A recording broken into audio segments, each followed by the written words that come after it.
Let's go to Sam in Loughton. Sam, good evening. Hi. Sorry, I went into a petrol station that I use a lot of the time, and I actually filled up with petrol. I mean, this is like the 5th of May, and they've sent me a notice of intended enforcement prosecution because apparently I didn't pay for the petrol, but I have a credit card statement saying that I paid £3.65. So for me, it wasn't that I didn't pay it, that it was the cashier did not put the correct amount in. So then I have to now pay the equivalent of £75 extra if I pay within 14 days. So, sorry, Sam, just let me ask you, are you saying that you were charged $3.65 at the till? Yes.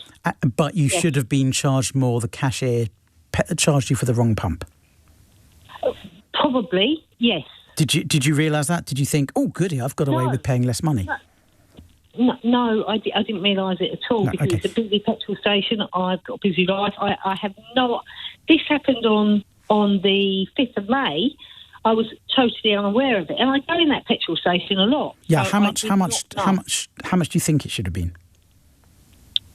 Oh, so they're saying that I owe £30.05, but my credit card was £3.65. Okay. I don't... Yeah. It sounds... You know when you just tap, you don't necessarily... Yeah. No, I understand, Sam. I think that the position here is that... sorry, I'm stuttering slightly, I apologise.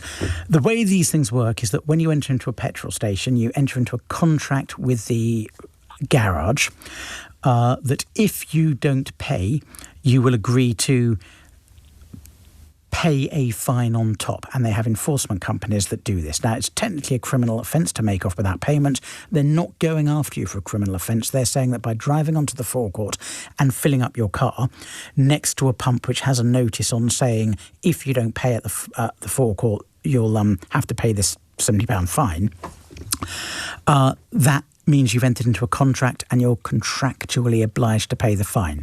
However, no judge is going to enforce that in this situation because the judge will say that the garage agreed to settle for £3.65, or by charging you £3.65, they waived their right to charge you a £70 fine for not paying the full amount.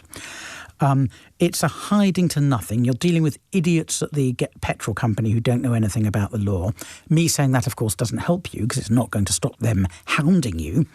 But if you don't want to pay that fine, I suggest you just let yourself be taken to the small claims court and tell the judge what happened, and the judge will laugh the other side out of court. You'll still have to pay the difference, the £27 difference, but you won't have to pay the £75 fine. Oh, okay. All right. I'm perfectly happy to pay. Yeah. You know. I can tell. I mean, you've done nothing dishonest here, Sam. It's the garage that made a mistake. They probably charged you for petrol pump number 3 when it should have been petrol pump number 6. Yeah. Yeah. All right, Sam. Good luck with that. Thank you. Thank you very much.